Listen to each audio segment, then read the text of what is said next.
Have you ever wondered how to take your primary residence and make it a rental property? Today I'll be going through that step by step strategies and how to take your property and make it a rental. So stick with me.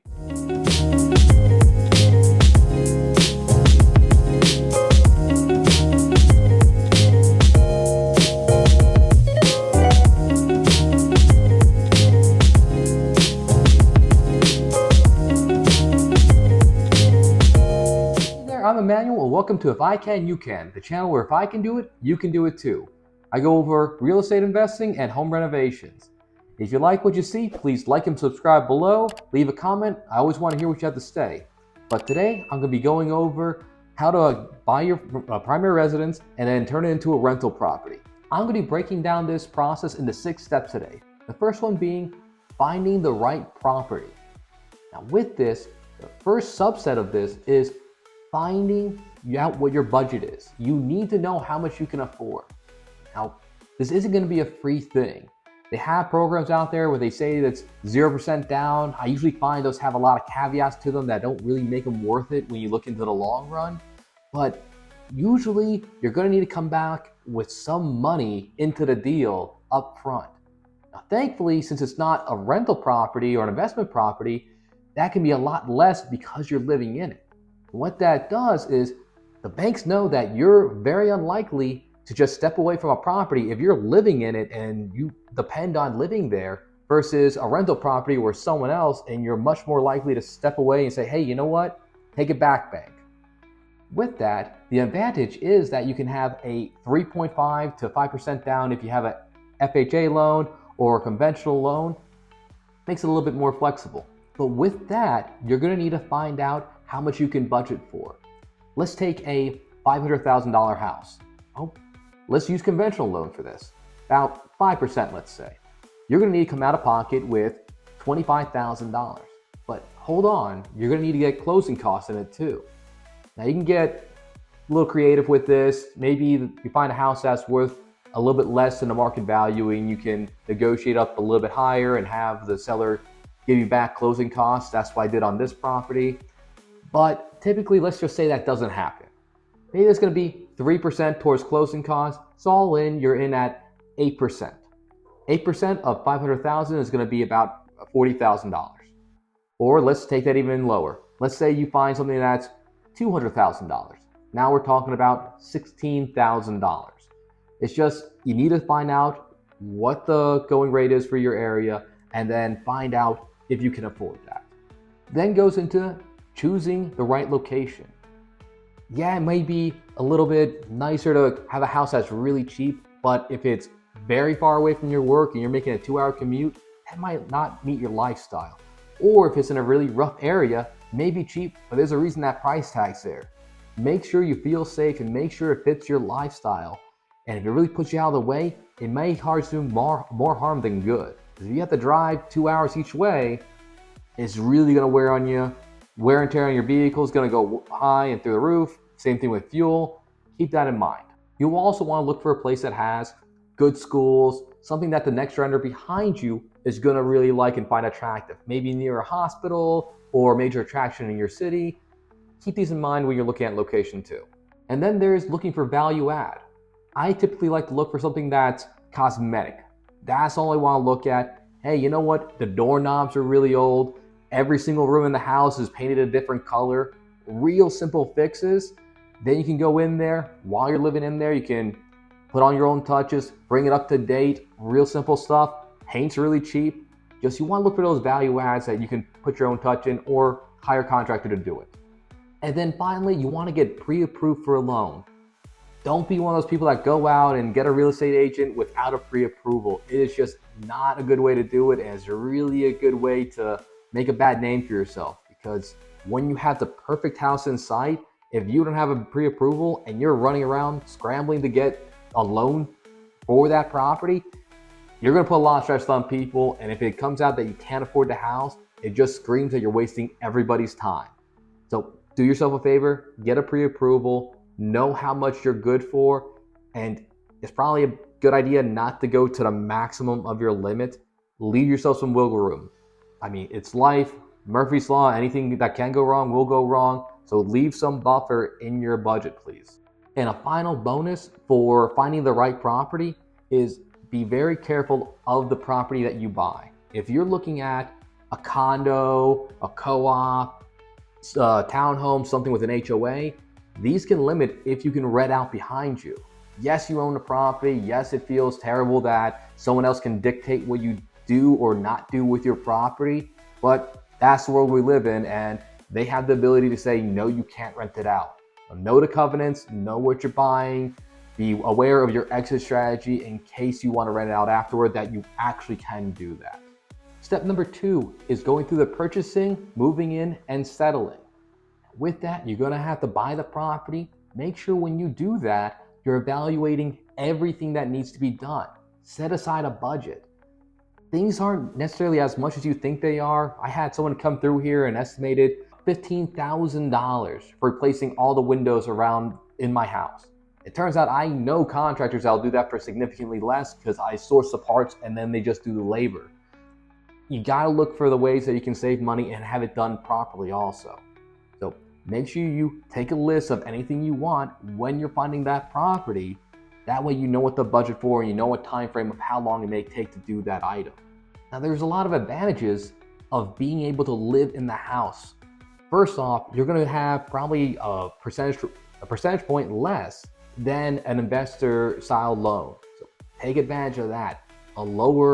First off, a lower down payment, lower interest rate, and it gives you time to do the renovations. And you're living there, so you're paying down the debt also. It's a good thing to do. You can get through with it, but take that, use it wisely while you're in the property. Make sure you can go through and organize when you're going to have things done. If you're living in an apartment and you know you're going to do the floors, it may behoove you to put some money aside to do all the flooring before you move all your furniture in there and then realize you have to pick it all back up, move it into other rooms to put the flooring down and redo that. You want to prioritize that. Now, if you want to hear me talk more about in which order you should do certain tasks, leave it in the comment below. I'm more than happy to talk about that. But that's one item you want to look at is setting up and prioritizing what needs to be done where with A, how much it costs, and B, how much is going to impact you living in that property. 3 is moving forward and executing on your renovations. By this time, like I said in the last step, you should have already prioritized what you need to do in what order. Now you need to start contacting your contractors, figure out which ones you want to do on your own or DIY it, or which ones you want to hire out for. With that, if you're going to live in there, you're going to have to decide if you're spending more money staying where you're at in an apartment or another house, whatever your situation is then, and have someone else do that, or move in and start doing it room by room and moving things around. You're also going to want to make sure that you have a budget for your renovations when you can distribute that money for renovations. Because let's say you're squirreling away $1,000 every month, you may have to wait 3-4 months until you have enough money to go repaint the rooms or buy the flooring. Just make sure you stick to that renovation budget and that renovation timeline. Those are going to go hand in hand. Once you have those and you lock them in with the estimates from the contractor, start executing them one at a time. Also, have a plan for what you got to do when they're doing the construction. I'm telling you right now, it's going to be a bad day if they shut off the water for 2 weeks doing stuff on the bathrooms and you're stuck without water for a couple weeks. You better have a plan to go stay at a hotel or a friend's place or something else. Or if you don't have a kitchen because you're having a kitchen remodeled, and living without a kitchen for a while will drive you absolutely bonkers. Be very careful about that. Step 4 is while you're executing, you want to maximize your rental appeal. Just make sure that when it comes time to do this, you make your selections and tell the contractor that you want a certain paint or a certain type of flooring, make sure it's neutral. I know we all have our preferences and maybe you like bright and bold colors, but at the end, if you want to use this as an investment property, you have to think about what's going to appeal to the biggest pool of tenants.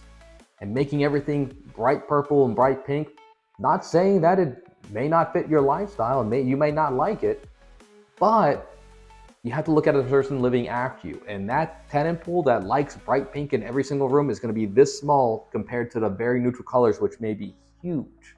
Also, you want to focus on things like durability. If you go in there and put down carpets everywhere, I'm almost going to guarantee you need to replace those way more often. In the long run, if you have something for 7+ years, you're going to spend more money replacing carpets and through tenant turnover than you are buying LVP or something that's more durable. At the same time, you might want to entice the tenants to get there with energy efficient ones. If you have an AC unit that's 40 years old and somehow is still running, it may eat up a ton of money in electricity every single month. Tenants don't really like that. If you have a new system in there, it's going to be way better. Now, am I telling you go buy a brand new AC unit? Like, no. But it's the small things. It's the low flow toilets. It's the low flow shower faucets. It's the energy efficient refrigerator. It's these small things that can make a big difference to your tenant and entice them to stay longer. And finally, smart home additions. If you have something that lets them control the thermostat from outside on their own phone, or open up the garage door on their phone, or plug in a number and it opens up the front door, or even one of those Ring doorbells, these are all things that tenants like. It's not a bad idea to throw those in there if you can fit them in your budget, and sometimes you may get a tax rebate on this. Keep this in mind. Number 5 is getting ready to rent. Typically, when you have a primary residence, you want to stay in there for a year. I've known people that try to cut that short by a lot by buying primary residence, getting a lower down payment, and then saying, hey, a couple months later, I didn't like it, I get out. I typically don't go like that. I don't do things like that. You don't want to do things that make you look over your shoulder down the road to see if the mortgage company is going to come back after you for committing fraud. Just my recommendation is stick away from that.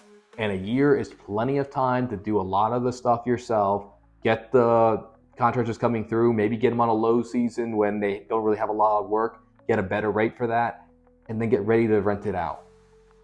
But while you're trying to rent, make sure you're doing your market research.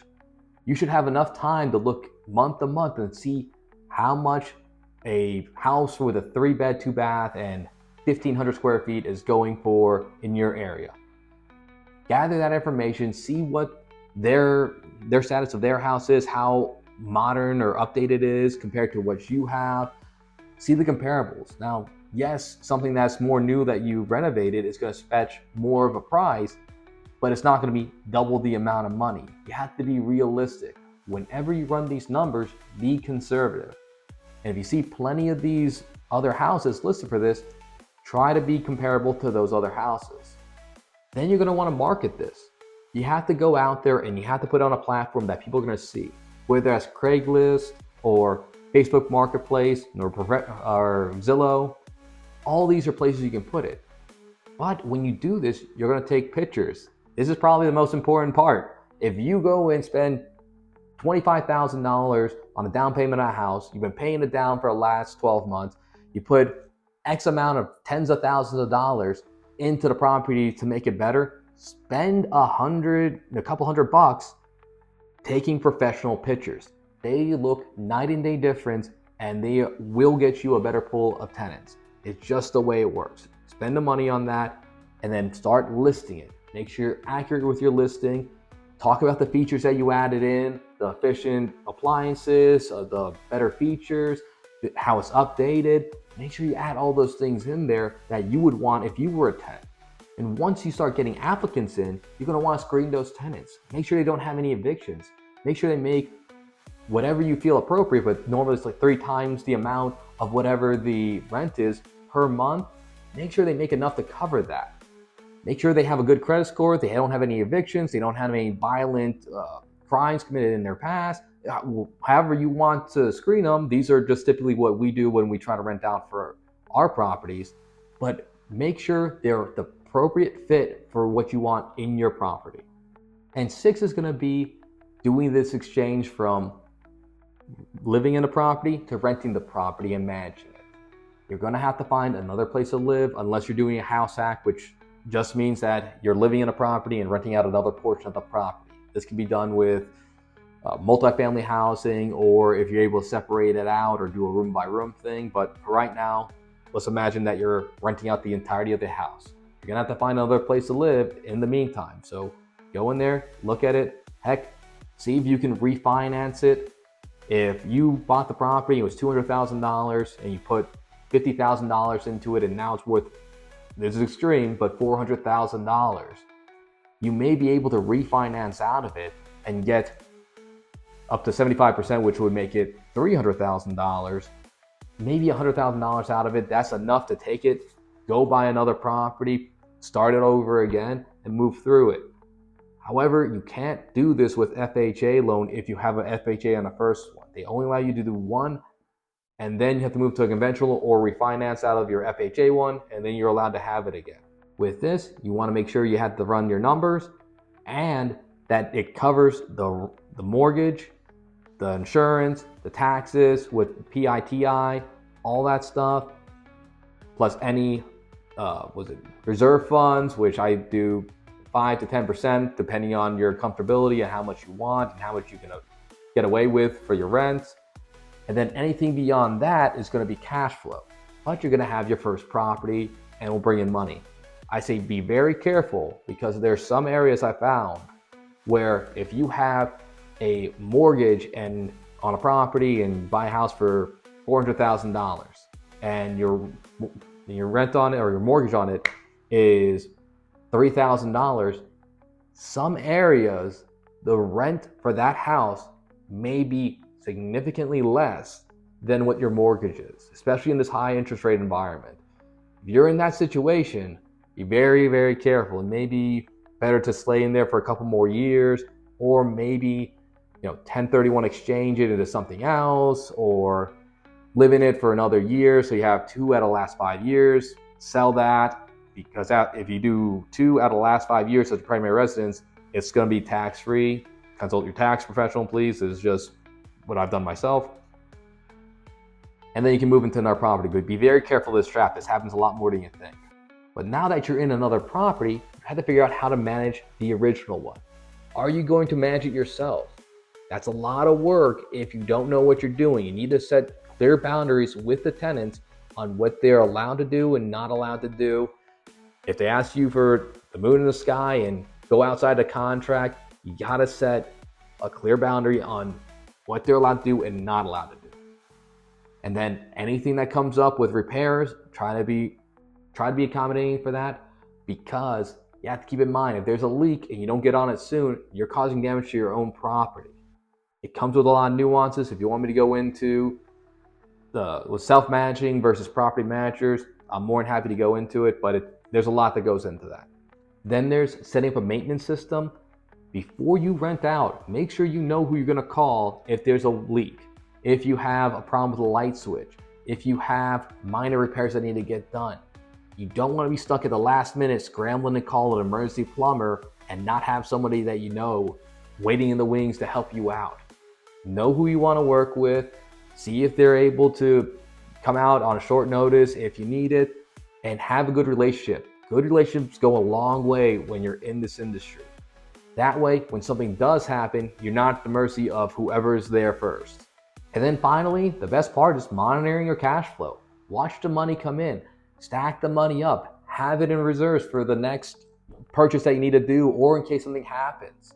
Just make sure you have an eye on that. If you start getting into a hard position, you may have to move to selling the property, but if you did what I told you to, you should have a lot of money of equity into that property. It should be sitting pretty easy. Well, that's my list of everything you need to do to take your primary residence and turn it into a rental property. If you want to hear anything more about this, please comment below. I'd love to hear anything you have to say. But that's all I have for right now. I'll see you in the next one.